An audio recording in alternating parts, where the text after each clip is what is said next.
I haven't seen you since the play. Yahoo!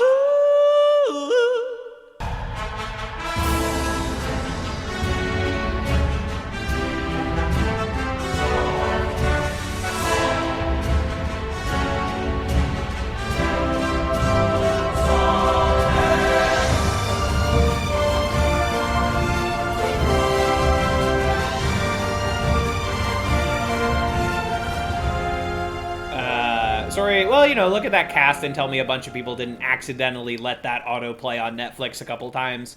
But a story that I heard about John Malkovich on the set of Space Force that I think is very funny is that, like, he did one take of a scene and it wasn't very good, and the director was like, you want to try it again? And he's like, there's no way to make the script funny. which is fucking devastating.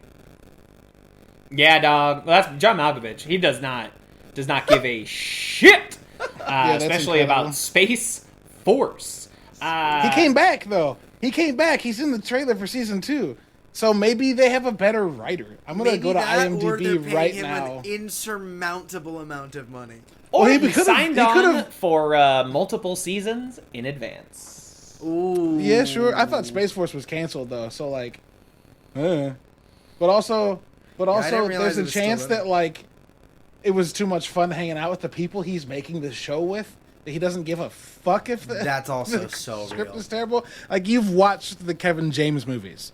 None of them think they've written good scripts. Kevin James. No one is disillusioned by the fact that, like, Kevin James, Adam Sandler, David Spade, they're all in a movie. David Spader.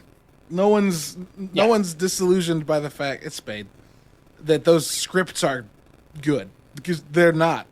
But they have fun, and they keep fucking making them. So, like, if it pays a lot of money... Yeah, I think we are forgetting about the also, all-important check-clearing section of making a lot of movies and television, where instead of, attributing quality, attributing artistic intent, they instead ask, how much money? Oh, great. Okay, great, yes. I will be back for... Space Force Season 2. Right. And now I only made it through one episode of Space Force Season 1. I imagine John Malkovich is maybe locked into a very limited scenes per episode ratio. I think maybe a judicious screen time use of of John Malkovich. I have to imagine they have Ben Schwartz more than they have John Malkovich. Do you know what I mean? You'd think. I'm not casting aspersions. If you enjoy the television show Space Force, more power to you. But I did not. You know what I mean? I didn't hate it. So there. I watched it all the way through. So there. I didn't hate it. I watched it all the way through. There were times where I was like, but if anything has been made extremely clear to our listeners listening to this podcast, it's that I'll kind of watch anything and deal with it. This is certain. I'm like, you know what? This is okay. What was the movie that I talked about and you were like, it's all right, and then Jace, you were gonna watch, and I was like, you'll like it, and then you commented like it was the Sonic. next day, and we're like, It was Sonic the Hedgehog. Sonic the Hedgehog. Which, it was Sonic the Hedgehog. On the record, I definitely think Sonic the Hedgehog 1 is a big old stinky pile of doo-doo. I did not want the slander of me thinking it was all right to continue on. But no, it's a circumstance. Jim Carrey fucking eats that whole movie. I love it. It's great. Daddy Host, there is, I would like to remind you that dad brain affects millions of people nationwide.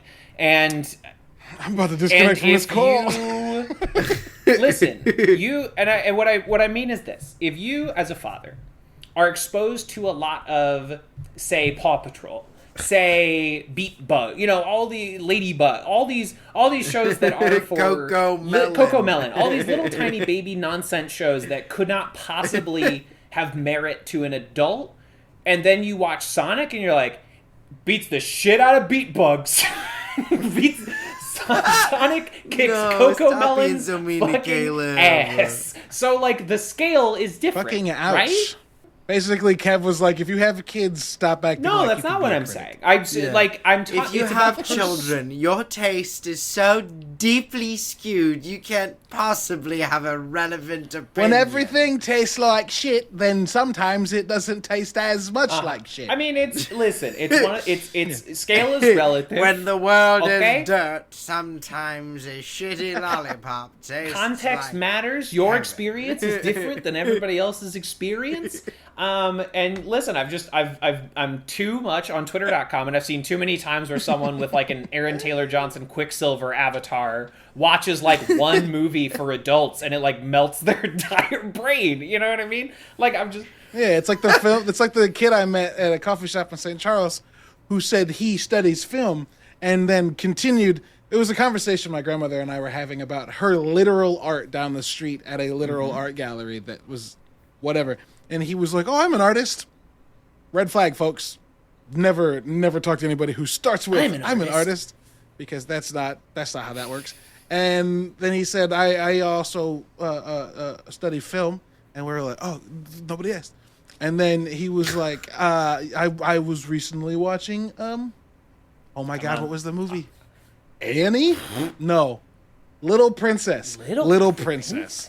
And he wanted to get into Little Princess the or like the Little Prince? Little Princess.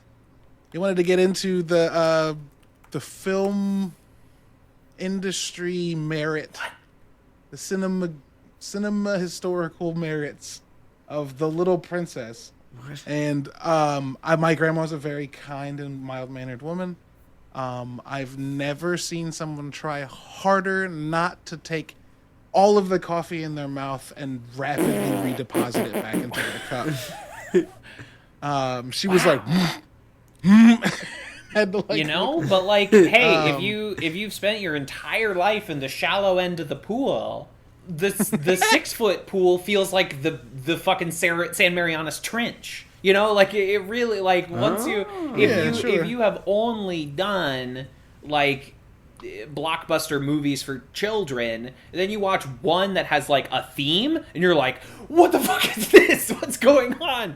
What do you mean there's like a theme? What are you talking about? What is this, a character arc? What's happening? Yeah. What's going on? When is the point in this movie where they bring in a bunch of characters from other movies and I go, ooh, when does that happen in this? It doesn't happen? What are you talking about? What do you mean? What do you mean it doesn't happen? Yeah. What do you mean they're not gonna like CGI Luke Skywalker into this? What do you mean? What do you? Oh God! Do you want to talk about it a little bit? I love. Do you want to talk about it a little bit? Are we talking about the AI voice? I love everything about the Book of Boba Fett, even the like cheesy, corny, bad first few episodes, where you realize Tamura Morrison is much better under a helmet. Tamura Morrison is better under a helmet than he is without a helmet, and that the script isn't that great, and the action scenes aren't. It's still campy, corny, cheesy. Boba Fett's a crime lord, and I love it. It's fine. I'm here to watch Star Wars, and honestly, the more Star Wars there is, the more we can be okay with some of it being shit. Just like Star Wars has so much, or Star Trek has so much shit that people are like, that show's just not for me. For some reason, Star Wars fans feel like they have to possess every bit of content that comes out. If you don't like it, fuck off. It's fine. But let me tell you, I was emotionally impacted by the reappearance. Spoilers, if you haven't watched the last 2 episodes. I have not. I won't get into actual events. Okay. But I was emotionally impacted by the reappearance of the Luke boy. They did a much better job of representing him in this season than they did at the finale of last season of Mandalorian. But I was midway through the episode he's in when I was like, boy, his voice is kind of emotionless. And then it comes out fucking 2 days later that it's because they didn't get Mark Hamill, a dude who's known. Not like, oh, you can do that? A dude who's known for voice acting. They didn't let him do it. They took hours of archival recordings from the fucking 70s and 80s and fed it to a machine and said, talk like Luke, and they went, okay, and tried. I would bet you it was because it was cheaper to do that than to hire him for the studio for even a day. Jace, they credit him as Luke. So in the show. here's what it is. This is Yeah, but a credit is not the same thing as paying him for studio time. well, the Actors Guild would say otherwise. Like, he did get paid for what happened there. I don't know if it's the same rate because he didn't contribute any actual lines, which is So Jason, which is just Disney. absolutely Who the fuck cares about money at bananas. Disney? But like, I don't know. let's throwing out that this is like one of the most disgusting moral things that's happened in film in a long, long time, right? Let's start that out. This is the logical next step of what most corporate media and Disney in particular has always tried to do, which is de-emphasize the input of any one creative force onto any particular piece of art. What they want you to believe that what matters is the iconography, right? Like, Mark Hamill doesn't actually bring anything to Luke Skywalker, according to the Disney Corporation. Luke Skywalker is an entity that we are tapping into, and that is what matter. And that is what, like, you see, like, this is the next logical step from selling famous comic book covers as posters, but removing the artist's signature, which all the major corporations do. This is which is like, okay, this art exists. It was never created by a person, right? Like, this is a product of Disney, not a product of, the pencil of Jamie McKelvey, right? This is the next logical step. And, with all the de-aging shit, this is just their increased attempt to really remove actors from the process, right? And the assembly line way that Marvel and Star Wars in particular are made now, they're just the biggest examples because they're the biggest things that have ever existed. But like, they're also both owned by Disney. So like the incredibly de-emphasized role of writers or directors or whoever in these projects, this is leading, like, this is where we're trying to get to. We are trying to get to that headline that was like, Warner Brothers will attempt to create films entirely by algorithm soon. We will decide what movies will get made by literally punching it into an algorithm. Wait, that's like, yeah, I've seen that. Yeah, like, this is all the next logical step. But also, this is the only scene from the Boba Fett show that I watched. And the sequence where he's running with the little baby Yoda on his back is maybe one of the 5 worst things I've ever seen. Like, it's really bad. Like, the way that we never see anyone's face, the way that, like, Luke is like, I am a Jedi. Hello, baby Grogu. Like the editing, the way he does the exact flip from Empire Strikes Back so someone in the audience can, like, Leo DiCaprio point at the screen. It was really bad, y'all. I've not seen it yet. That's really disappointing because, like, Mandalorian fucking rocked. Hey, I loved it. So. Hey, listen, enjoy. I honestly don't think that it's a bad thing to be impacted by, like, references to shit that have really, like, strong memories. Like, yeah, it's nostalgia, and is it banking on nostalgia? Maybe, but, like, I also trust that, like, Jon Favreau and Dave Filoni know what they're doing and are good at writing and telling stories. They have been. Mandalorian 1 and 2 fucking rule. And so, like, when I see things that are references to things that I remember watching as a kid, I'm like, fuck yeah. And I understand, like, if you don't have that attachment to it, then, like, it's like, oh, look, they did a thing, so... But that's fine. That's fine. You know what I mean? Like, I also was super like, why does he sound like he's reading his lines on in a toilet? Fucking train? Like, he's not, like, he's barely looking at it, like he's reading lines while doing his taxes. Yes. He's trying to avoid sneezes on a commuter train. And I am not inherently against, like, a bump of nostalgia, right? Because, like, we can point to any number of things where that has affected me, right? But, like, yeah. In my personal opinion, these, Marvel and Star Wars, obviously, but also it's like, that fucking Space Jam movie or the, new Spider-Man. Like, it's the only trick they're interested in using now. I feel like this Ready Player One-ification of all big movies is like, it's now their only trick, and like the incredible success of the new Spider-Man movie is only going to enhance that, is only going to encourage people to, like, Warner Brothers is behind the scenes right now is like, we need to get all the Batman back now. You know, like it's exactly, and you know, the DC TV shows did that a little bit with like one of their Crisis things where they brought in like Brandon Routh Superman and all these other past heroes, you know what I mean? I'm pretty sure Crisis on Infinite Earth, they kind of take like all of their contents and try to be like, see, look, we did the first true multiverse. How unfortunate is it that like comic books have been doing that for decades, and now that movies are getting to it, everyone's just now upset by it. Well, like the multiverse isn't a new concept. And so, like, yeah, of course DC's doing it. Of course Marvel's doing it. Of course they did it on the CW first because it was cheaper. Right, yeah. Like, yeah, I mean, I get it. Like, in terms of marketing and profiting off of nostalgia, like, they're definitely bludgeons, 100%. But also, like, when the MCU started, I was like, oh, what if we get into some weird multiverse shit? Because I was a fucking nerd. And so, like, how much is the current situation both, like, the unfortunate victim of the circumstance of capitalism and also, like, the coolest shit ever because you read these comics 20 years ago, you know? It sucks because they're mixed. I think they're very mixed. I mean, I totally see what you're saying. I don't know.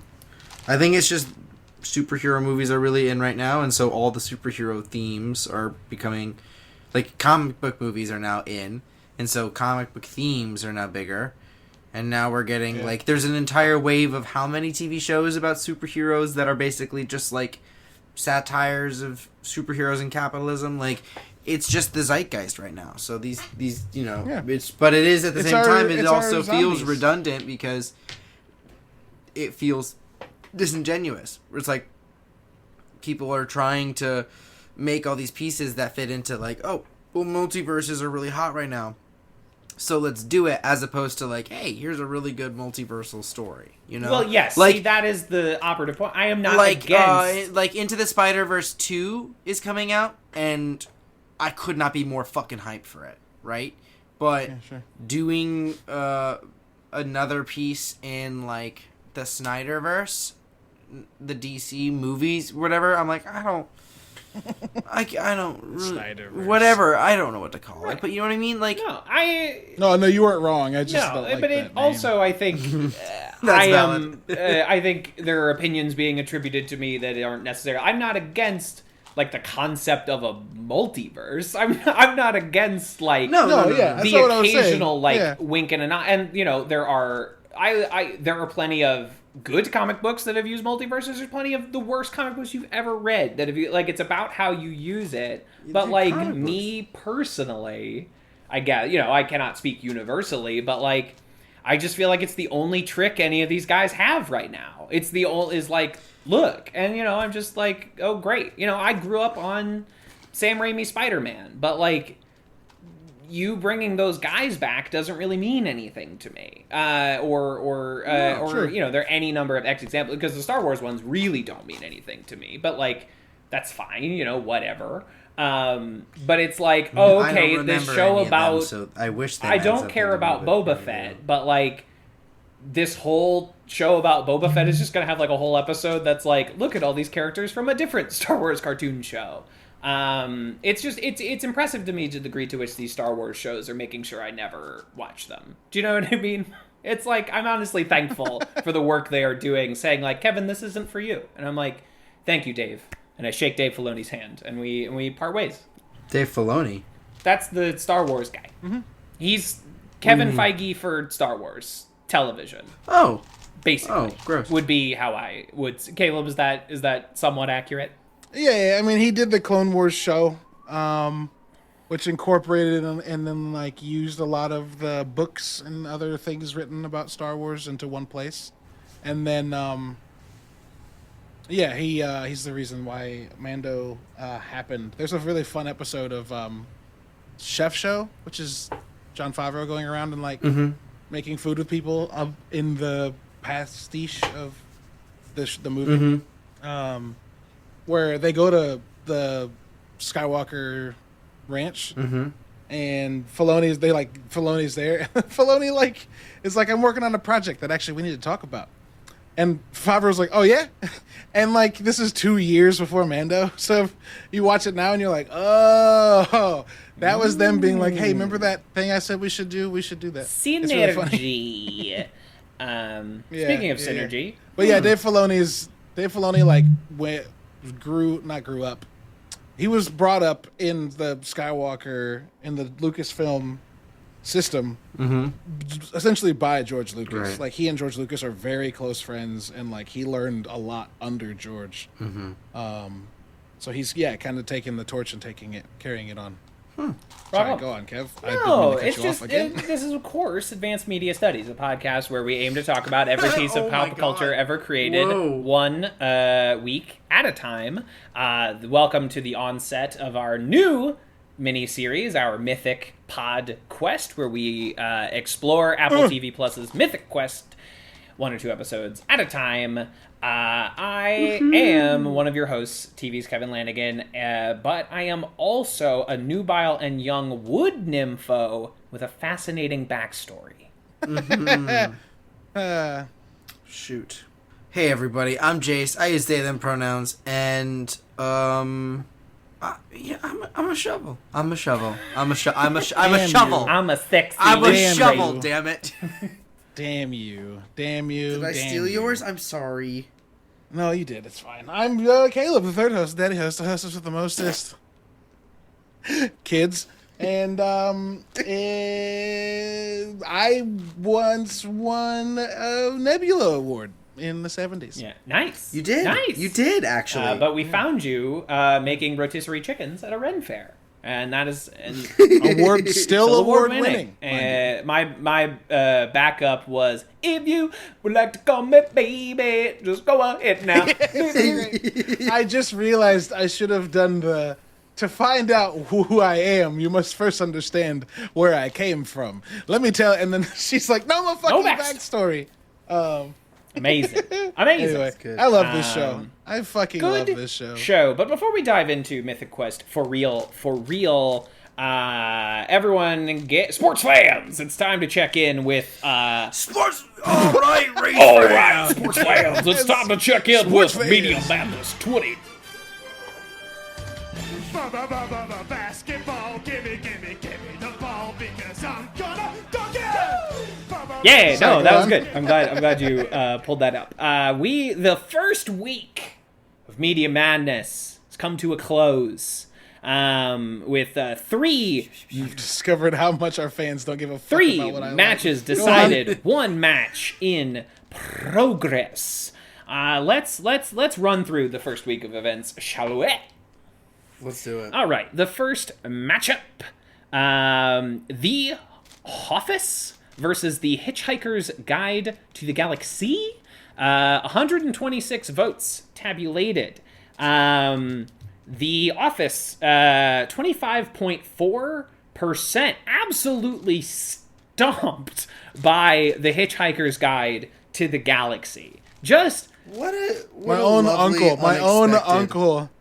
own uncle did the tired v Wired meme on he this. betray you and he picked the other one in front of God and everyone. Office tired, Hitchhiker's Guide Wired. I would watch that. I was like, you bitch. Son of a bitch. Son of a bitch. A2 Brute, you fucking asshole. A2 Brute. Son of a bitch. Yeah. Our number 1 seed knocked out immediately. It's incredible. But also by far... What a great day to be a sports fan. What a great day to be a sports fan. By far our most voted on competition so far. And that makes sense because we kind of get into some more niche products here. You know what I read from that, Kev? Is that people vehemently wanted The Office to lose. Yeah, more than they wanted Hitchhikers to win. Outside of that, they're like, I don't give a shit what wins. But if the Office is up, gotta vote against it. Yeah. Your horse must lose. Perfect. So that's a deep cut Simpsons reference for all you Simpsons fans out there. Perfect. Second matchup. The comic book Low versus House of X and Powers of 10. An even worse massacre this time. Low 20.7% House of X and Powers of 10. 79.3 going on to take on the Hitchhiker's Guide to the Galaxy. Yeehaw. I hope everyone's happy with themselves. Because I hope everyone's happy with themselves. The first time you did choose correct, I think The Office is perhaps a tired choice, but Marvel overexposed. over an indie comic, get fucked. Get fucked. That's tough. That's I even reached out to Rick Remender. I was like, please tweet this to your copious amounts of followers. And then after I tweeted with him in it, I looked at his account and he hasn't tweeted anything since like December. And I was like, oh fuck, he's not going to see this until fucking March. Yeah. No, Rick Remender's going to log on next February and be like, whoops, sorry. Oops. And he's going to retweet it. It's going to get like 3,000 likes. And I'm going to be like, God damn it. But, there was time enough at last. We were so close. Yeah, exactly. Perfect. So that is unfortunate. Daddy Host, I am sorry. That's right. I'm just going to reread all of these things out of spite. Right. I mean, that's one of the fun things is that, like, sometimes there's a lot of these things that, like, might lose. But I'm like, whether or not Hitman moves on to the next round, I'm downloading those Hitman games after this matchup is decided. You know what I mean? If Hitman loses, yeah, I will be downloading the World of participate. Assassination trilogy. Exactly. Right. So Hitman better not lose. If this is this coming out before that matchup? That is the last thing. It is in progress right now, the Hitman matchup, which we will get to. Oh, but it is. One more. There's one more that needs to be discussed. If Hitman loses, y'all will have to find a new third host. What if it wins? What if it wins and then loses? What's the next matchup following up? It would. Well, let's talk about that. So, the next matchup, Broken Earth versus the Dark Crystal, our little fantasy series square off. Dark Crystal 38.5%. Broken Earth moving on to the next round of competition. I'm a little disappointed. I'm proud of Dark Crystal for holding on as hard as it did. You know? It held on. A very, maybe the thing with Jim Henson's involvement that still flies the most under the radar. There's probably, one or two things I'm not thinking of right now, but, Dark Crystal, even though it is the thing that got a Netflix series, is, it doesn't have Labyrinth's following in the same way. It doesn't have and it certainly doesn't have, Muppets or Sesame Street energy behind it. Right. So that's tragic, unfortunately. But look, that's what I felt like putting up. So that's what I put up, and if they didn't like but it, congratulations! So the winner of Books. Psychonauts and Assassination and Hitman is going to be is going the to go Broken up against, Earth trilogy. It's going to go up against Books. Congratulations to Books! Let's hear it for Books, everyone. Books made it to. I thought for sure Books was not going to make it. What are my fourth and fifth picks? I can pull that up, rockin' and rollin'. But the contest, by the time this episode is uploaded, this contest will be done. But in progress as of this recording, Psychonauts versus Hitman, our video game showdown. Current standings with 23 votes. Psychonauts 56.5%, Hitman 43.5%. Damn, I wish I didn't know that. I hadn't voted. The closest competition so far, with it will close midday on Wednesday. So, Daddy Host, there's time for you to make some bot accounts to log some more votes. Have you voted from both of your accounts? These are things to consider. And that will go up against Books versus video games. Classic enemies facing off. Crazy. I can remind y'all of the rest of the bracket if you want me to. Yeah. Okay, sure. So after video games, we're moving on. Now we're getting into TV shows, which I think will pick up some of the voting steam on this a little bit again. After video games, it's What We Do in the Shadows versus Zack Stone. Oh, I can't wait to see how that comes out. Which will go up against either Crazy Ex-Girlfriend or Steven Universe, our mental health gay musicals. Then John Wick Mission Impossible, and then Person of Interest, The Expanse. So there's still, it's anybody's ball game. Like, John Wick Mission Impossible, I might have a chance of eking out a victory. But when it comes to fucking Person of Interest v. The Expanse, two things I want to see win, I'm set up to lose. Hey, that's right. It was rigged against you the whole time. You think it's conspiracy. Like my life in America. But it's true. Just kidding. It's true. We did it on purpose, and you were none the wiser. And it's very fun. No, obviously I'm kidding. But that's the first week of Media Madness. Down the drain. Down the buckets. And down the drain. Buckets. And with that underway, let's finally talk about some Mythic Quest, huh? Wowee, look at that. Let's do it. Wowee! Starting with Season 1, Episode 1, Pilot, directed by David Gordon Green, written by Charlie Day, Megan Gans, and Rob McElhaney. In this episode, we are introduced to the entire crew at MQ, where we meet Ian Grimm, the egotistical game designer. We meet Poppy Lee, the lead programmer. David Mosby is his name, the producer. We meet Brad Bakshi. We meet the whole gang. CW. Everyone is there. No, wait. The producer is Brittlesby. Oh, Brittlesby, right, because David Hornsby is his actual name. Right. Anyway, and we're introduced to the whole gang, and everyone picks sides in a big feud over the design of a shovel, as they are introducing a new expansion to Mythic Quest. Mythic Quest, I guess, Caleb, would you say it's like closely analogous to World of Warcraft? That is the kind of closest, perhaps. Yeah, the closest analog that we are getting.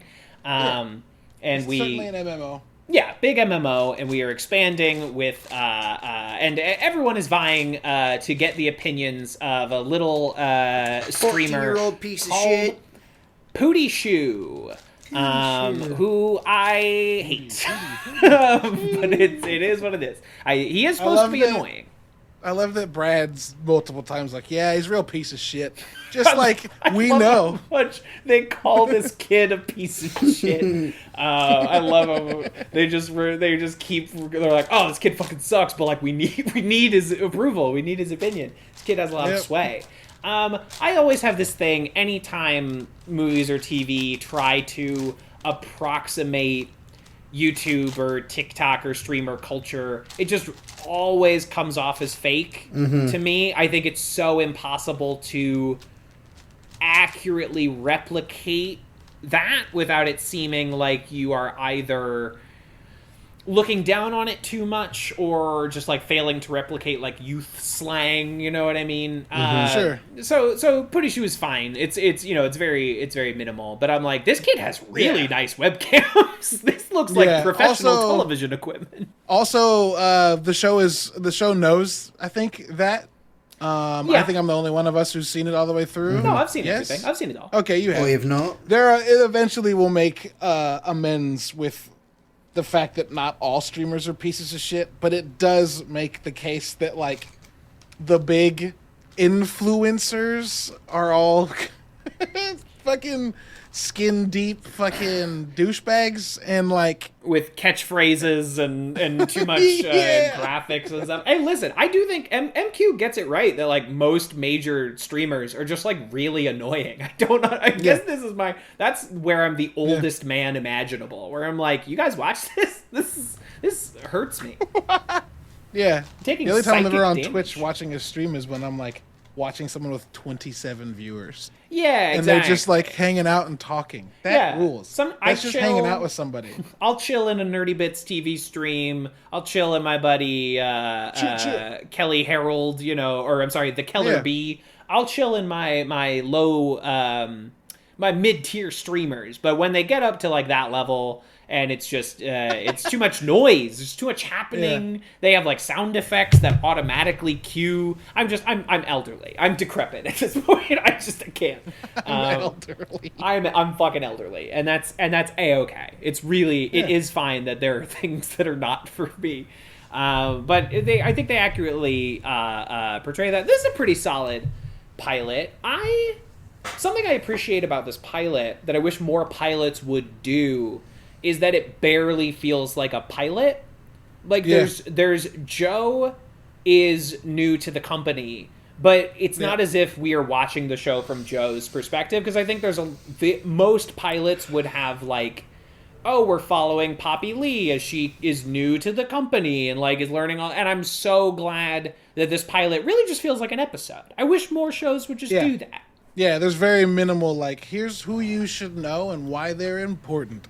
And a lot more like, oh, we're just catching up with this like thing that's in progress. They also don't like start the show with the beginning of a project. We're not like launching MQ. Like MQ is well established. I really well appreciate established. All of that. They're trying to finish a thing in the first episode. It's interesting. I don't know if that's the result of like them knowing their audience and kind of knowing who was going to come to it, or if it's that sounds like I'm writing off the fact that there are people who are just good writers. That's not what I'm trying to say. But like, I think that it may be afforded the privilege of like, this is a show about video games, mostly funded by a video game company, right?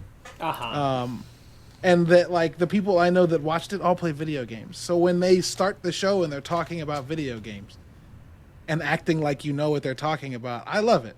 There's a few times they're like, for those noobs out, like Pooty Shoe's like, for noobs out there, and like tells you what a thing is. What an and NPC then, like you said, is, right?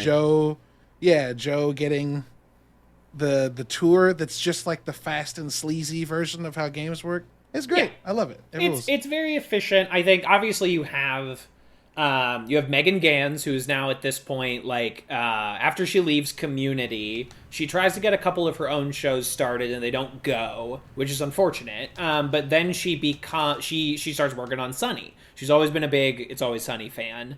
And obviously she ingratiates herself with that group heavily. Like she is the showrunner of It's Always Sunny at this point. She's the co-creator of this show. The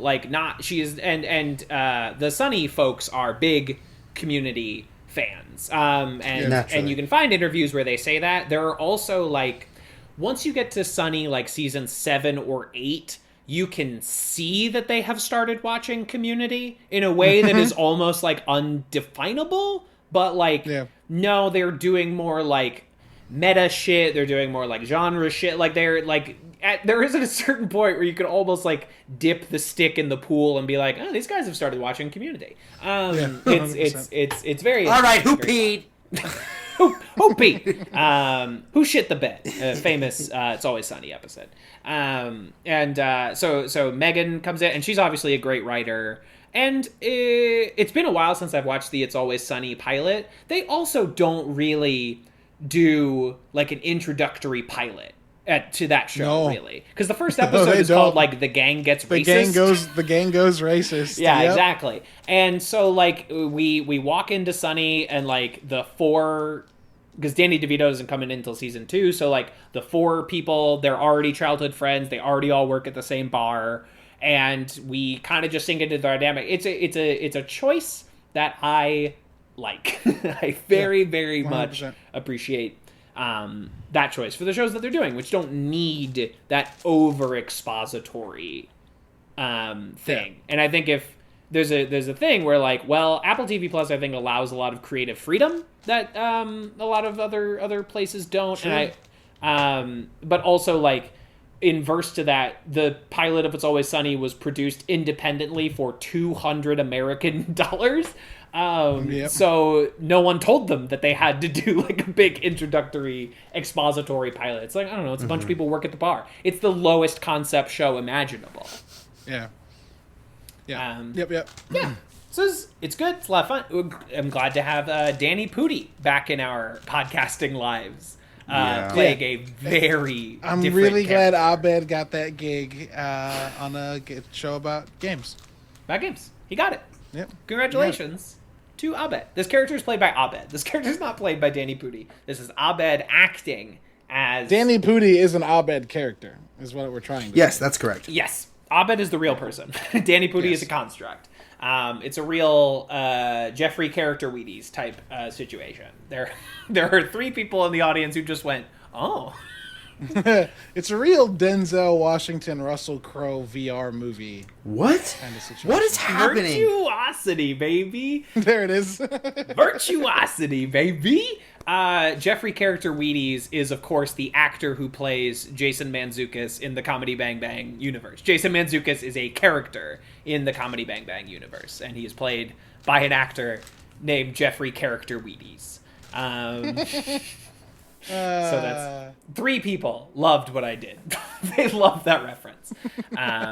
It's Hey, you gotta cater to your audience. yeah, exactly. And this is nothing if not a niche fucking enterprise. Who else do we got? She doesn't really get more to do until the 2nd episode, but my favorite character on the show is Joe, David's assistant. Holy shit with that. Fucking kills me. She's so incredible, fucking dude. funny. The way she just like lusts after power and like how she is like a take no prisoners. Like she will kill anyone who gets in their way. She's so funny, dude. It's the best. Love it. You get Joe rules. Yeah. She's so funny, and everything they advance with that character is the places they take her are fascinating and interesting and beautiful. We also get CW played by fucking Academy Award winner F. Murray Abraham, who I love. You bring me a sitcom and you bring in one deep voiced guy to say old man to say silly things, like one guy with too much profundity to do what he is doing. See also Keith David on Community. See also Andre Braugher on Brooklyn Nine-Nine. It will work for me 100%. Fucking David from The Good Place. Derek? David? No, not David. I'm sorry. The main guy. Chidi? No, the guy that's running everything. Oh. The guy from Cheers?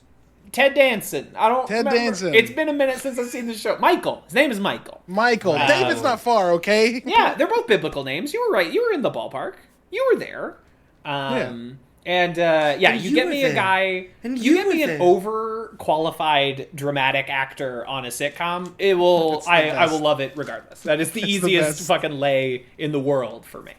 It's the best. And he's so funny. I love everything they do with CW. He gets into a little like creepy old man stuff sometimes. But whatever. I don't know. It's F. Murray Abraham. I love him. He's a classic guy. Yeah, I love it. It's the best. I also love how aware of Ian's bullshit that Poppy is. 100%. She makes no qualms about how you get Like Joe to like worship Ian, and you get Poppy who just will not abide by his nonsense. Yeah, like the end of the first episode, he's like, "Get up here," and then Brittlesby's like, "He's talking to you." She's like, "He's talking about the fucking shovel." He's talking about the shovel. Yeah. I can't. We all get to do our Australian accents for this, and I think that's great. Oh It's no. the best. It's the best. Mine is We'll not get good. I'm not good at David, Australian. he's talking about the shovel. Dinner party. We haven't gotten to Dinner dinner party. party. Yet. We haven't gotten to dinner party yet. That But episode rules. I love dinner party. Oh, it's gonna be good. This is a good show. I'm glad we're talking about this show. I The show's great, man. I'm so excited. Who else we got? Oh, and we're already starting to build out the universe of, like, not main characters, but, like, recurring characters in the office, because we get human resources. The character's name escapes me at the moment. She fucking kills in this episode. She's so... Is she in? Hang on, she's not... Yeah, she's not in this episode. Yeah, she's in the first episode. Oh, HR. Sorry, I'm thinking of the community manager. No. She's also fucking great. Also, every supporting character they bring into this universe is so good. It's the best. But They're the so human good. resources thing is so the way it builds, and everyone goes to her like she's a fucking therapist, and then she calls a fucking meeting, and everyone like You're not breaks going to down. report me, are you? If I had to report you, I would have to report you to me.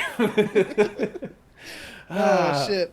God damn. Also, you get the testers, Ashley Birch, Yeah. and I don't remember the other actress's name because Nope. I'm a jackass. Don't The got cutest it. part of the show, easily. They're little cuties. I love it. I love that in episode 2, they decide to give us a little licensed song by Wolfpack, which is also one of my favorite bands to listen to. Yeah. While they're doing their like late night bug crunching romp. Yeah. Fucking rules. Imani Hakim is her name. Imani Hakim. Amani Hakim, that's correct. Here we Yes, go. yes, yes. Yes, and they're cute. They have this thing. The first season especially, I sometimes forget they're on the show because they're so separate from most of the main action.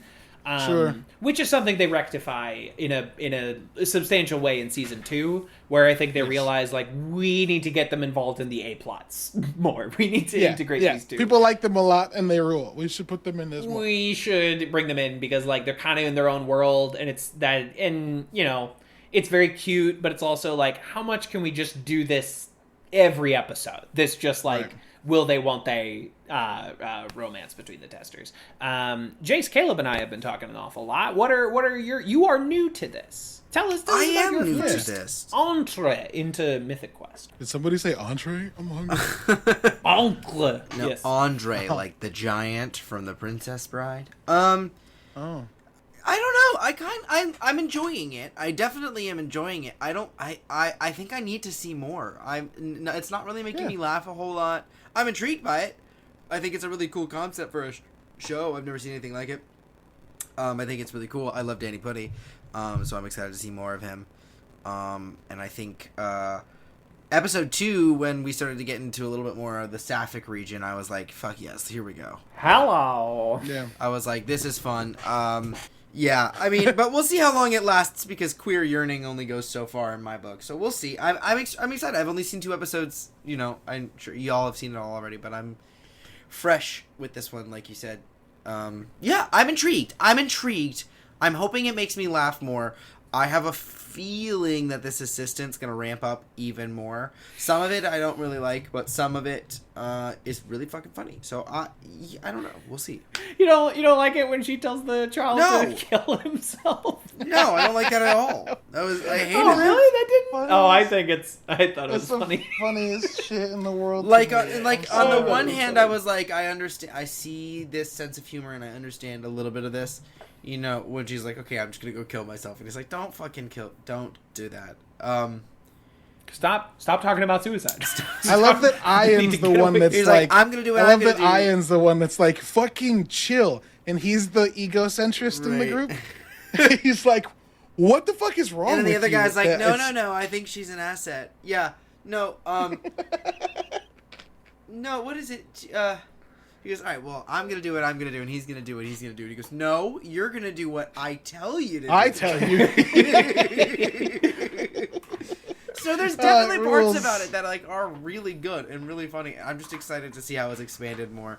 And I'm also finding that I feel like I'd probably find it a little funnier if I had a little bit of Always Sunny under my belt, just because that context does a lot. But I'd hope it wouldn't need it. Used to but, the harshness. Mm-hmm. Yeah. but we'll see. Yeah, I don't know. The most Almost Sunny moment in these first 2 episodes is in the second episode. Okay, which part? Which one's the one where Brad leaves? The second Second episode? The second episode, yeah. When they are racing out to Brittlesby's car, him and Poppy, and his car's got a parking lock A on boot it. on it, and he starts being a He's sexist like- piece of shit, and he clocks him. He's She like, clocks him so oh, good. Yeah, he's like, where's your car? She's like, I don't have a car. It's like, you know what? You know why you can't get a man? You don't have a car. And she's like, you know who had no problem finding a man? Your ex-wife. And he's like, oh, it's so. She's like, I'm sorry. That was too far. Here's the thing: when that happened, I was like, "Damn, why'd you apologize, babe? You were right." Because he's her boss. Yeah, but Yeah. still. And she He's the one fucking being destroyed a him. piece of shit. It's great. It's good stuff. It's the best. It's the best. And then, she can't log in, right? Because everything's tied to the company card and it's Yeah, canceled. she can't call a lift because the. And then card. he's like, "You dumb girl." And she's like, "I'm a woman." And he's like, "Women have cars." She goes, "Okay." There's a lot of stereotypes happening right now. That exchange to me, because it's been years since watching Community for the first time, but that exchange to me was good enough to remind me of the Troy and Jeff football. I see what you're saying. It stacks in a very similar way, where it's like we Yeah. bury this lead at the beginning and then we build up to the end where the lead comes back. It's circuitous in that same And it's way. rapid, right? It keeps moving. It doesn't slow down. It's joke and then joke and then joke. Yeah. I love it. I went and saw Maria Bamford a couple days ago. Yeah, which love her. Whoa. fucking ruled. And one of her first jokes was like 6 sentences with like 12 jokes packed into it. And I just kept laughing harder. And that's not something Maria Bamford generally does. A lot of her jokes are a little more like interspersed Wandery. weird voices and yeah. So this being like a very scripted, very like, I'm going to run through these, but in her delivery, right? She's which amazing. is really quirky. Oh God, it ruled. She's amazing. So yeah, that fast paced, rapid fire. I'm gonna hit you with a bunch of jokes that like you're gonna get that joke as the next one's being delivered. That fucking rules. Sorry, I just gushed about like a scene in the second episode. No, for, that's like, good. 3 That's minutes. good. No, that's good. That's the hot of the show. And Mythic Quest, at least to me, is not as like laugh out loud funny as like Community or even like Ted Lasso or Sunny. Cheers even.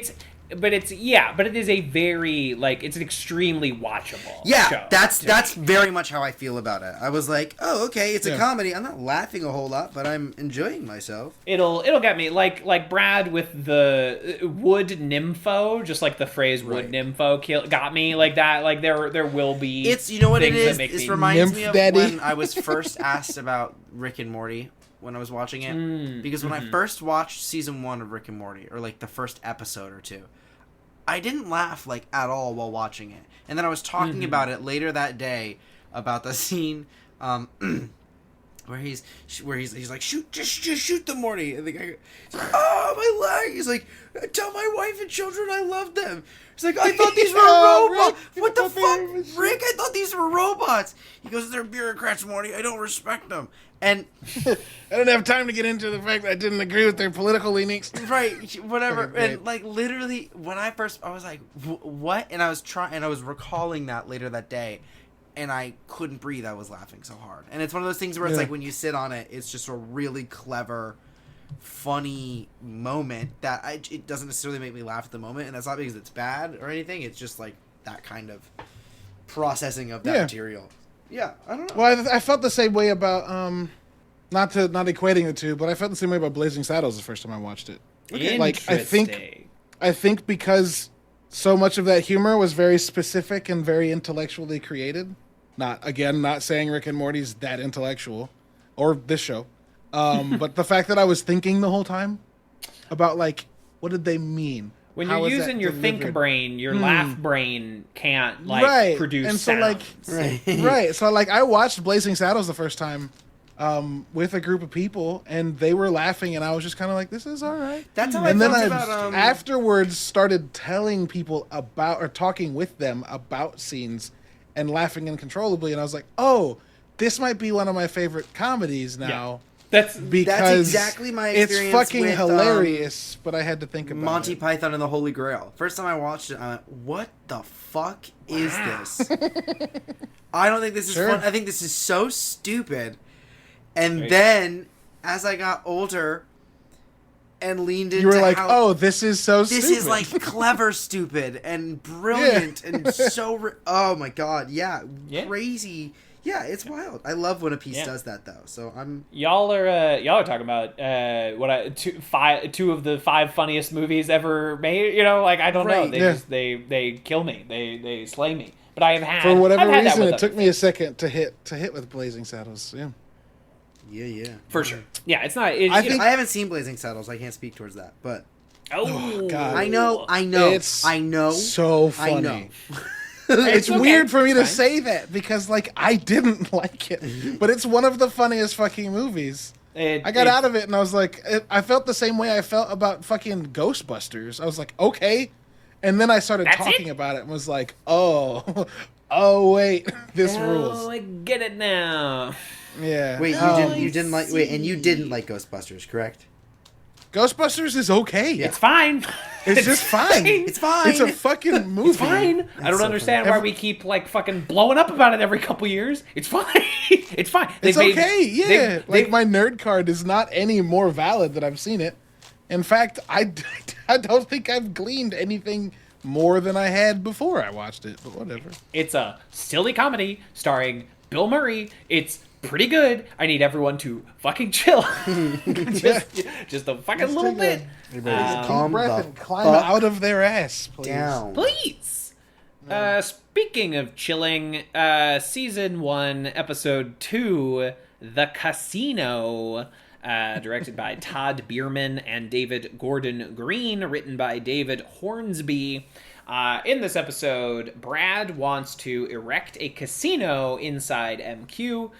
Because of this, everyone rejects about it because it's just like a money thing. It's just the most nakedly corporate thing to invade into video game space. So Brad attempts to prove that everyone needs him by suddenly disappearing and canceling all the financial information.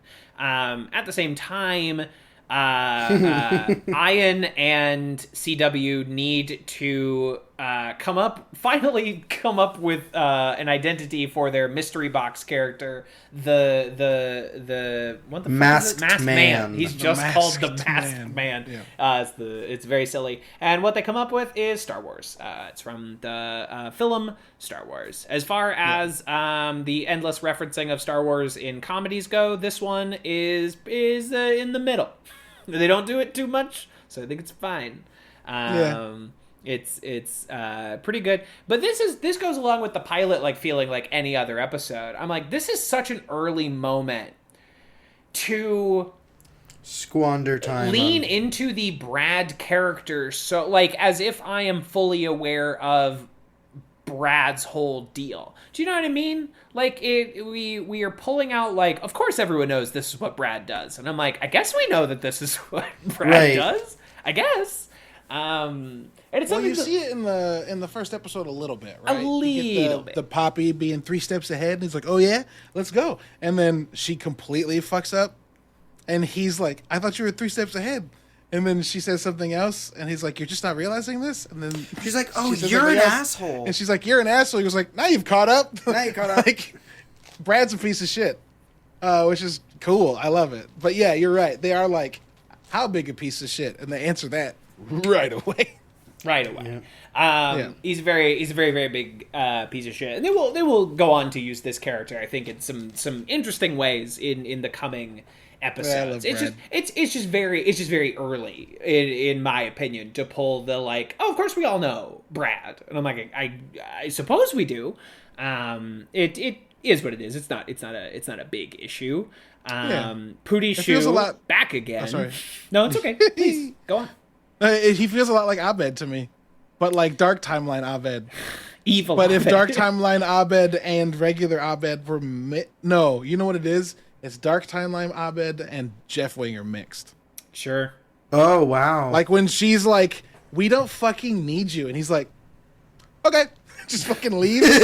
Oh, it's the fucking best. It's so Jeff Winger, but he's so fucking smart.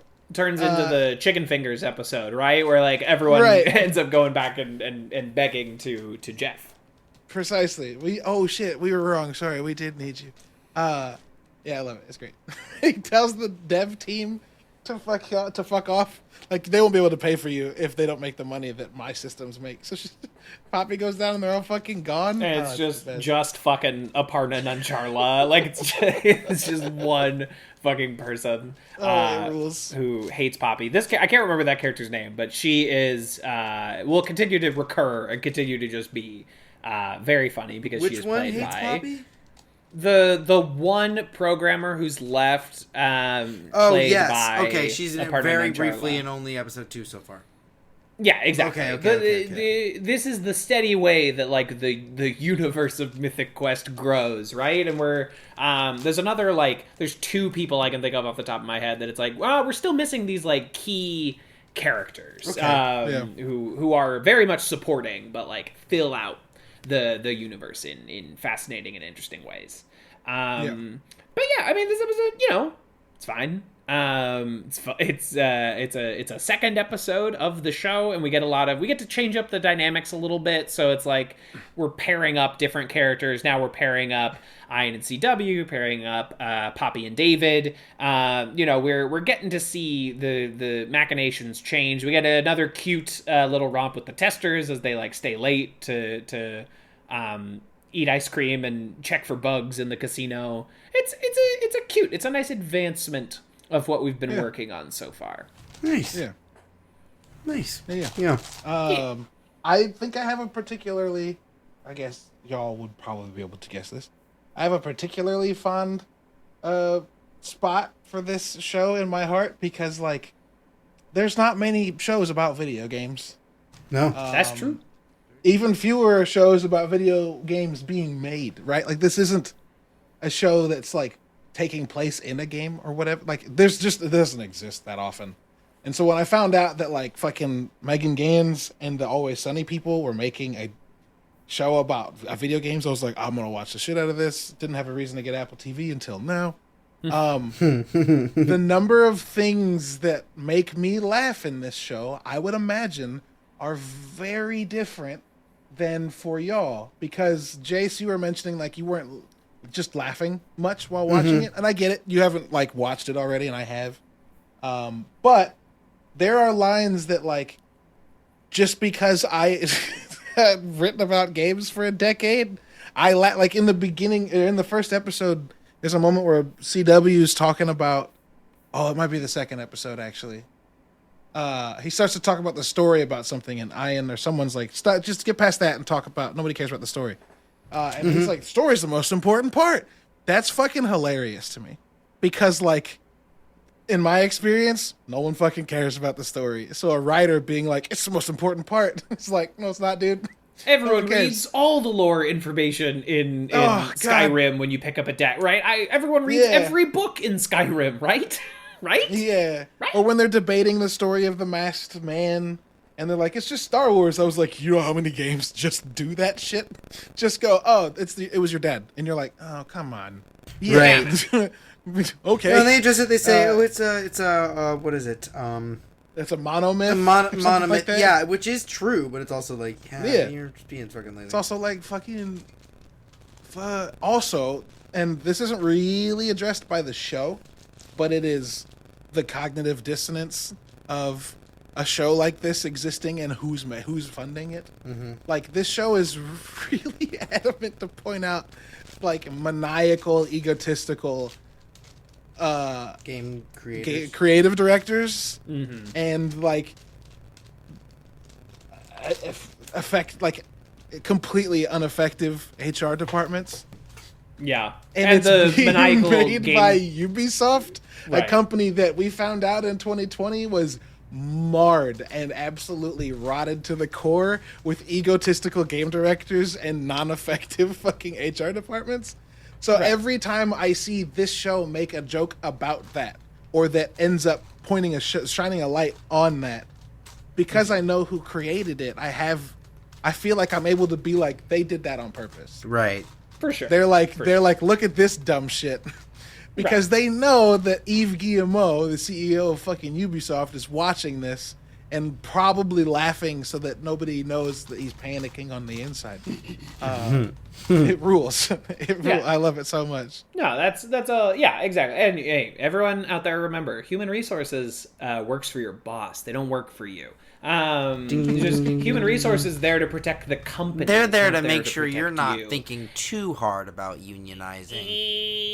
Yes, exactly. So everyone just remember that with your local human resources professional. All that feels intended. There's that.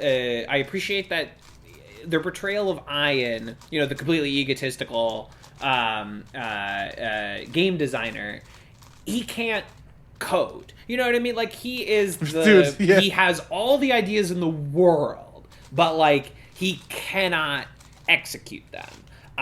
And he can say that it bothers him or whatever, but he's also not like willing to put in the effort to learn how to code. He's not putting in that time, and I think that is a key component of not only this character, but like a lot of the real people this character resembles, right? Yeah, 100%. The person who will bark all the orders, has all these ideas, and then it's up to everyone else to somehow make them make any sense, and it's up to everyone else to actually execute them. The guy who says things like, "I don't understand why you can't just get it right," who doesn't know how to get it right themselves. Right. Exactly. And, say what you will about I know film better than video games, but, like, say what you will about fucking James Cameron or Jackie Chan, but, like, they know how to operate the camera. they can do all the stuff they're asking you to do, right? Yeah. And they can be stern taskmasters, but that's because it's like, well, okay, fine, I know how to do this. I'll do it myself.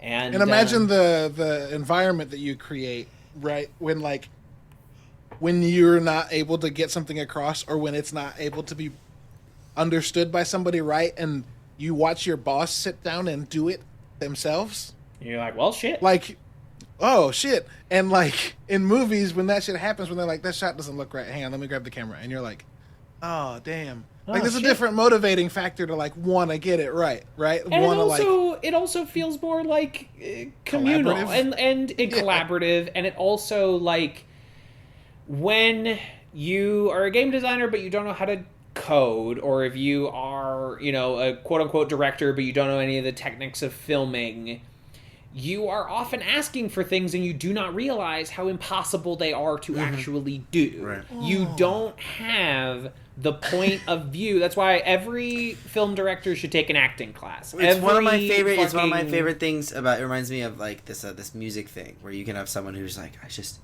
they love music and they've written music and they're like, this is really great. I wrote this thing, and it's for and this is the bass part or something, or this is the part for this instrument, and they'll write you a part that goes up to notes that aren't on that instrument. Like, that instrument can't hit that note. You know what I mean?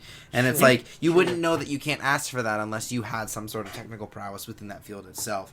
And that's not to say that you can't actually do that, with music writing, but that's a pretty explicit example of what I'm familiar with in that context. Right. And you can find it in every field, right? You can find it in every creative medium. I guess maybe not like books as much. People do say write about what you know, but that's still to a certain degree, but it's still like the process of putting words onto paper is pretty much uniformly the same. But in the same way, like, I don't know if you're asking for like fancy like gold page line, on whatever, like maybe that is something. Anyway, sorry. What I wouldn't give to be able to, you're fine. I was just gonna say something real short and quippy. What I wouldn't give to be able to teach 90% of people pushing blockchain and NFTs into video games one class about coding a fucking video game. Yep. Like, they're like, what if you could have a skin in Fortnite and then put it onto your character in Call of Duty? And it's like, say you don't know how games work without saying you don't know how games work. Precisely. Because that's just not gonna. That's impossible. And I am not here to like throw people with big ideas under any sort of bus. But Daddy Host, you've probably even seen this more often than I have. How many times are there like Kickstarters for games or big corporate games that are talking about redefining what a video game is, Oh my and God. they're like, we're gonna have the most interactive world. You can change everything. You can do anything. And then the game comes out. You can't fucking do any of that because that was never possible. you could never do it. But they didn't fucking they either didn't know or they didn't care, and they sold you a faulty bill of goods. You know, like The number of how times many I've started times? the number of times I've been asked to like be a part of a thing or consult on a project when someone's like, I want to make something that would kill World of Warcraft, and I'm like, that Not is gonna not happen. where you start. Impossible. That is not where you start. That's not I'm gonna an kill- idea. I'm gonna kill Magic the Gathering. No, you're not. Game's That's- 40 years old. You're just not. You're just not going to fucking be able to do that, and also that is not a concept, right? That is No, not, and it's- what is your big hook that like will kill World of Warcraft, will kill what have right. you, because you Give don't me that actually have an first. idea. I would just like the record to show that I fucking hate NFTs.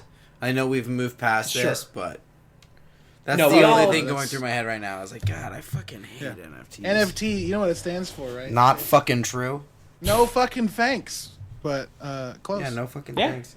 No, it's all bullshit. No, It's a fuck get thee. rich quick scheme based on nothing. It's It's like, yo, this internet, it's like a free space where people don't have to worry about being able to exist.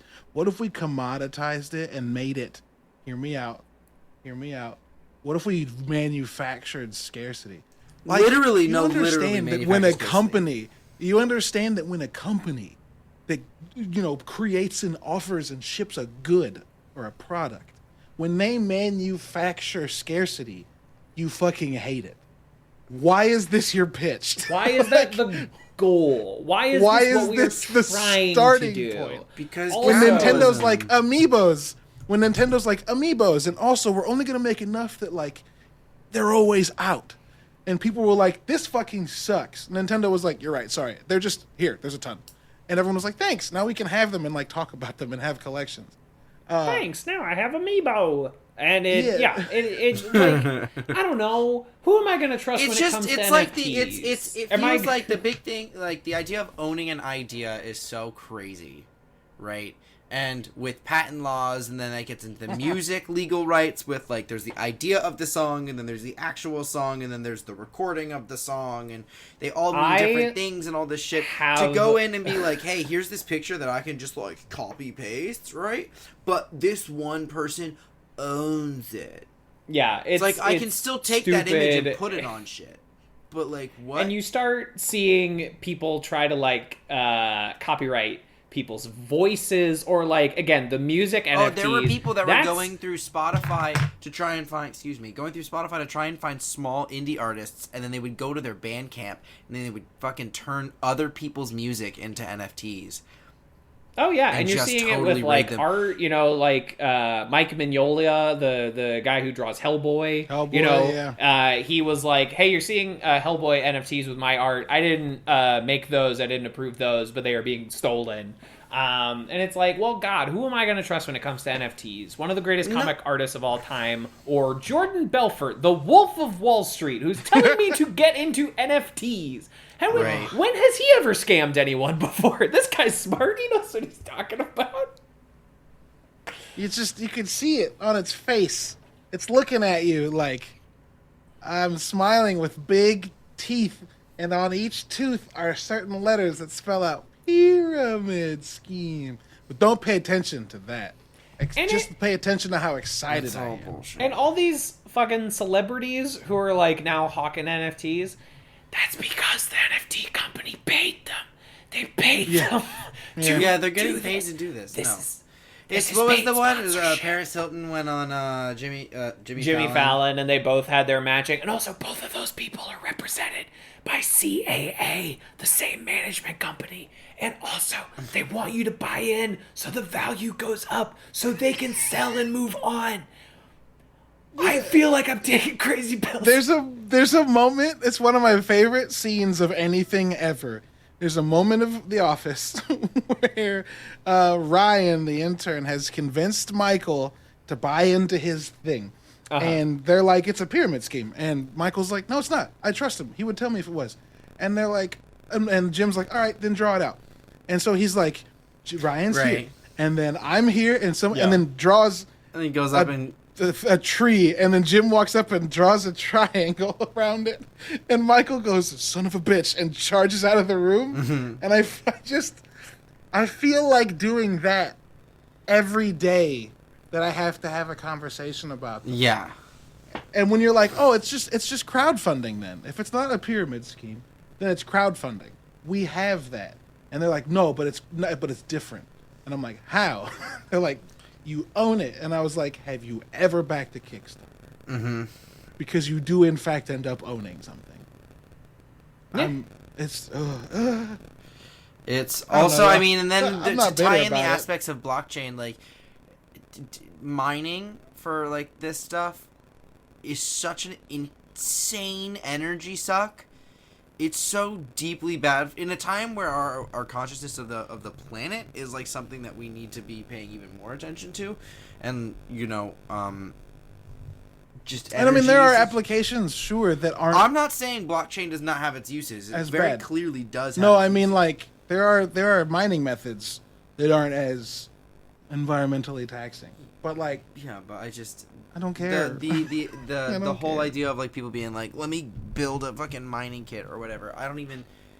It's just it's so icky in so many ways. I don't like it. Yeah, it's. I don't want to talk about this anymore. I don't want to talk about it anymore. But back to fucking Mythic Quest. Yes. One of the number one reasons that people are upset with any game ever is microtransactions. Yes. And like. Back to why I hate Brad and why you're supposed to hate Brad. They tell you in the first season, like, he's in charge of that. And, like, for me, that's all the backstory I need to know. Fuck this guy. He's the reason everyone has beef. Furthermore, Ubisoft did some fucking dumb shit this year trying to do NFTs. And then their, like, marketing lead, who is just Brad Bakshi in real life, was like, our fans just didn't get it. Basically being like, it's not stupid, you're stupid. It's like, oh, yeah, okay. Am I out of genius. touch? No, You're doing it's great. the children who are Keep it up. wrong. Last time you failed and you yelled at the people that you failed, it worked out so great. I say do it again. I love that the NFT attitude is the same attitude. I'm sorry, maybe we'll get back to Mythic Quest. Is the same attitude that has been adopted by, like, stand-up comics who, like, the audiences don't laugh at their jokes anymore, and obviously like, it's it's your the fault. audience's fault. It's Right. not your Oh my fault. God. Where did this brain-poisoned idea that stand-up comics are truth tellers, are, like, the ultimate, like, speaking truth to power? No, you funny. Go up there and make funny. Do a fart. Make it funny. I Have you swear to God. seen? I dare you do a fart. Have you seen Cat Williams talking about Dave Chappelle? No, I have not. So like Cat Williams, the dude from the Friday franchise of movies. Many and that one also episode a of comedian. Atlanta. Yeah. Funny forgot about motherfucker. that episode, He's been doing stand up for years. And he's guy. on a podcast or something talking about Chappelle's last stand up, which somehow was more offensive than the one previous. Which is like amazing. Which is like incredible. Which is like, dog, what? And he's like, I'm not going to be able to articulate the point with any accuracy to like what his actual words were, but he's essentially saying like that shit isn't funny. And if you use that, you're not funny. And I would argue you haven't been funny for fucking years. And it's like, yeah. And Cat Williams is like, you can be funny without fucking hurting people. And if you can't, then you're not a funny person. You know what's fucking funny You know is Cat what? Williams. I'm gonna be honest with you. If you had Yeah. told me that a take from Cat Williams was gonna be like my resounding takeaway from tonight, I would have No, been like, "You're crazy." Cat Williams is the shit. That's Cat wild. Williams is a. I mean, is a it's never been like I've good-ass never had fucking any dude. like disrespect for Cat Williams, but I've never really paid a lot of attention to him.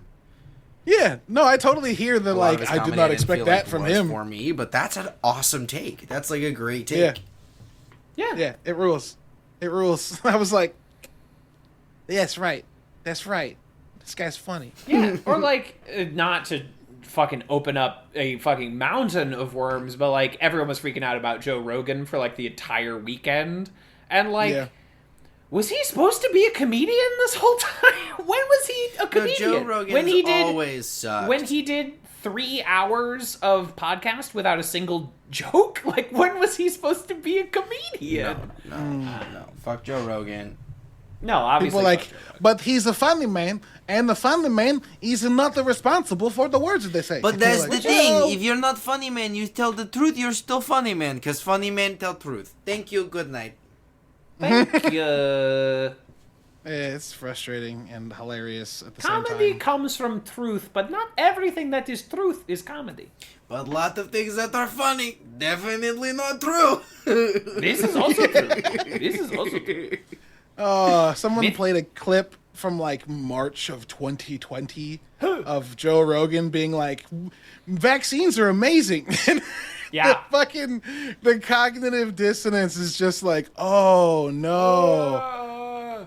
What happened? Oh, it's so funny. I can't. It's like, oh, this guy made... Spotify was like, here's millions of dollars. And he was like, cool, I'm just going to shit my brain. How's that work? I hate him. Cool. I'm going to record 4 hours of podcast every day, and my brain is going to leak out the side of my ears. Is that cool? Is that cool with everyone? Yeah, if I just never stop listening to people, will that mean that you still pay me? Are we chill, actually? If we... There's a horror story somewhere in there of a guy who has a podcast that's pretty good, and then like someone offers him a ton of money, and he's like, of course. And with that ton of money comes like a producer that forces a bunch of people that he doesn't agree with to talk to him for hours upon hours upon hours a week, and he slowly loses his mind and becomes the people he hates. That's maybe not Joe Rogan, but like... No, I mean, it could be. There's a good story in there. Kevin, you're going to need to cut that out, and Caleb, you're going to need to copyright that real quick. Caleb, you're going to need to fucking slap some words down on the page. TM. Eventually, if you say something enough, you start to believe it. And that is... right. Like, is there a moment in like the next year or two where Joe Rogan looks himself in the mirror and goes, what the fuck? And then just never shows up again? Because these people never do that. That moment of self-reflection never happens. It becomes the fucking Simpsons joke where, like, Principal Skinner is like, am I out of touch? No, it's the children who are wrong. You know, that is what happened every 100 times out of 100. That is what happens. They never take that self-reflexive moment because you simply cannot say, I was wrong. I made a mistake. The number of times where I was wrong, I made a mistake has happened. I can think of like 2 from that sphere of people. I can think of 2 instances in recorded human history where someone who started up some like manosphere right-wing nonsense later went, you know what? That was wrong. Oops. I fucked up. 2 instances. Sure.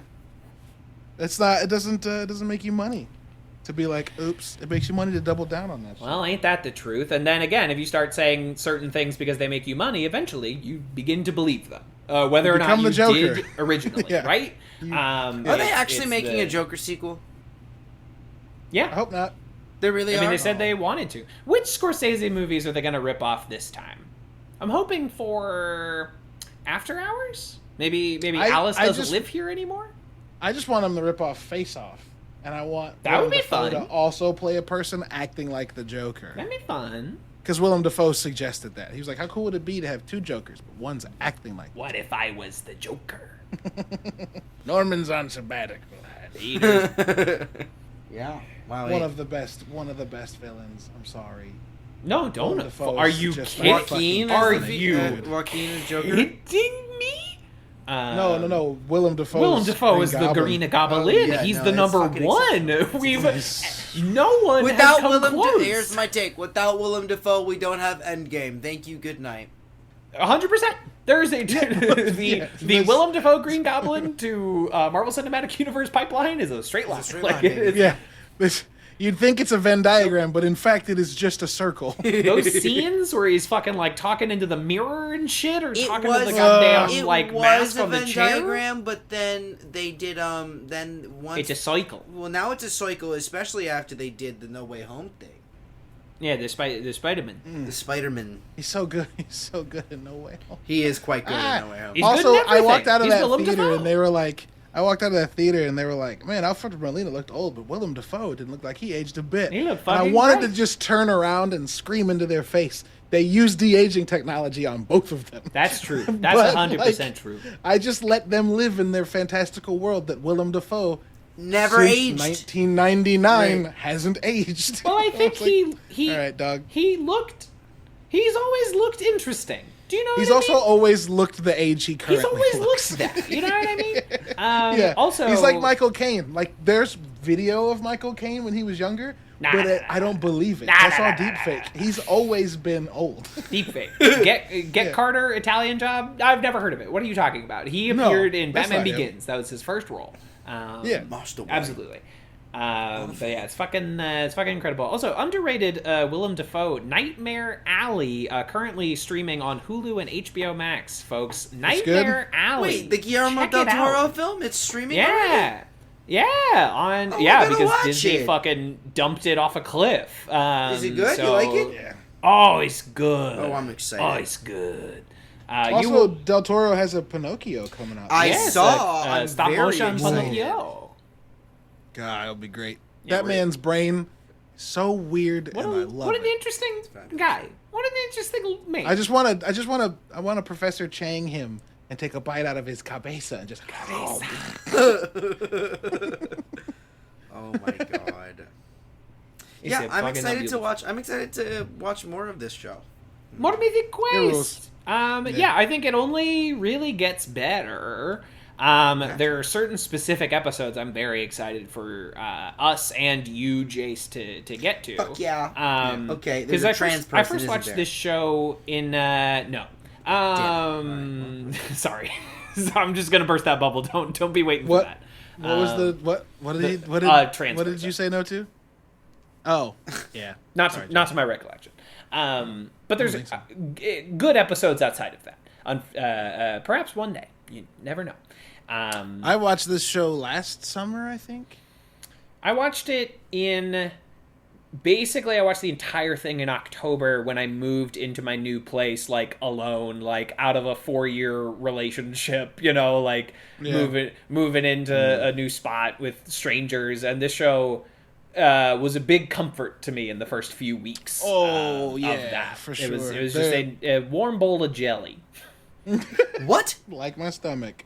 The Jake's a warm bowl of jelly. Warm please. bowl of jelly. I'm upset. That hurts Santa me. Claus. Okay. yeah, it's there's a couple episodes at the end of this first season that just Yeah. punched me in the fucking throat. I love it. I think I know what you are referring to. But there's also a throat punch coming up in just a couple weeks, so we're all very excited for that throat punch. I hope everyone. We will be covering that throat. We will be covering each throat punch individually, I think. The throat punches deserve their own podcast. But yeah, next week we'll be covering episodes 3 and 4. We're gonna keep the 2 at a time running.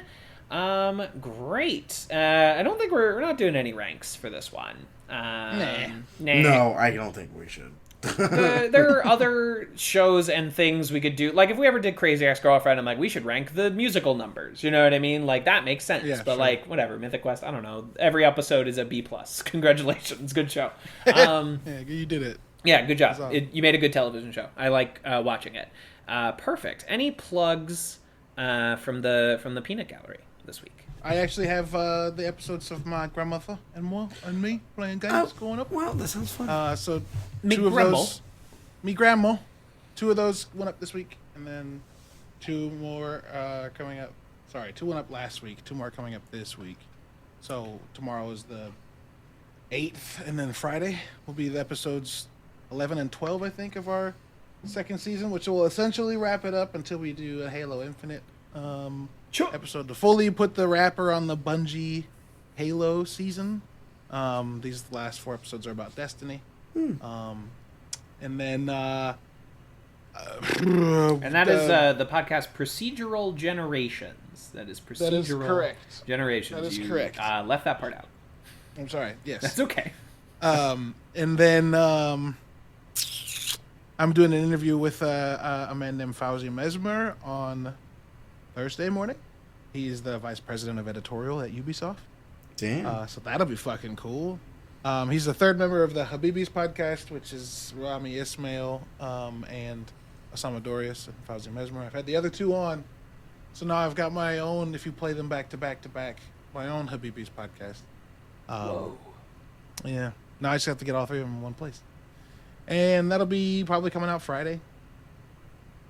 Kind of depends. And yeah, that's kind of it. I'm doing a bunch of podcasts, and I'm getting back into streaming. I streamed on Friday and had a lot of fun. I'm going to try and stream on Wednesday. And then Friday again, because those are the days I don't teach. But yeah, that's me. That's my life. Nerdybits.com. Nerdy_bits on Twitter. Or at me at LubWub, LUBWB on Twitter. And if for some reason you want to pay me money, go to patreon.com/nerdybits. But don't do that. Whoa. Way to sell. Yeah, good job. What an ad. Just trying to help people out. Don't. I got nothing. I got nothing. I got nothing. Got nothing. You got nothing? Got nothing. Nothing? I guess. I recently watched a movie called One Cut of the Dead, and I really liked it, and I think everybody in the world should watch it. Everyone in No. the world. No, it's a love letter to horror movies, definitely, but it's not scary at all. Maybe a little suspenseful. It's zombies. It's about Oh, I fuck with zombies. That's okay, fine. yeah, you're good. You'll love it. It's wild. You, Caleb, you're gonna love this movie. You're gonna love this movie. Where does one watch It's it? on Shudder. I can give you my login. Shut up. Okay. Yeah. One Cut of the Dead. Great fucking film. Go see it. Good All foot. right then. That's my plug. All right then. Perfect. So yeah, I already recommended Nightmare Alley, an underappreciated gem from last year, and I'll toss onto that pyre. The Last Duel is also streaming on HBO Max. One of my very favorite films from last year. I thought it was just fantastic.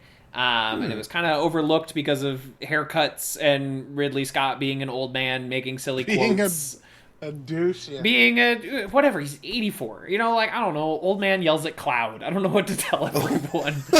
Old man yells at cloud. Old man yells at cloud. Literally it. Anyway, toss that out. Great fucking flick. You'll love it. Maybe look up the trigger warnings beforehand. Definitely do that. One is Definitely do concerned that. about things like that because this movie could activate some of them. But great film if you are can work around that. No shame, obviously, if you cannot. TV's Kevin Lanigan. Keep voting in Media Madness at Greendale 3. Going strong until the very tippy top of March, and we're just gonna keep on chug-a-lugging along. And patreon.com/TV's Kevin if you like all the work that we are doing over here, all the editing things that I do when I make those special graphics for the Media Madness. Do you like that? Maybe slip me a little buckaroo. That's totally fine. And the Twin Peaks podcast will start up there very, very soon, and you'll like it. It'll be great. So we'll be back next week with the next 2 epis of Mythic Quest. But until then, Papa. Go listen to Wolfpack. What'd you say? Go listen to Wolfpack. That's very true. I love That's Wolfpack. our new sign off. Go listen to Wait, is that from something, Caleb? Or What? go listen to No, Wolfpack? that's Or just you just felt like life. No, the song that plays when the two they do. testers. I was so excited to hear a Wolfpack song in that. I was like, of course, Apple TV would get. That song rules. Yeah, That Back song Pocket, one of their first breakouts. Put it in my pocket, put it in my pocket. Yeah, so in my good, back so pocket, fucking put good. it in my pocket, in my pocket, in my back pocket. Song rules. There's your So sign great. I off. saw them at Madison Square Garden. It was fucking killer. Whoa! Oh, fuck you! Fuck you! Over here. Yeah. I'm listening to Wolfpack over here. Hey.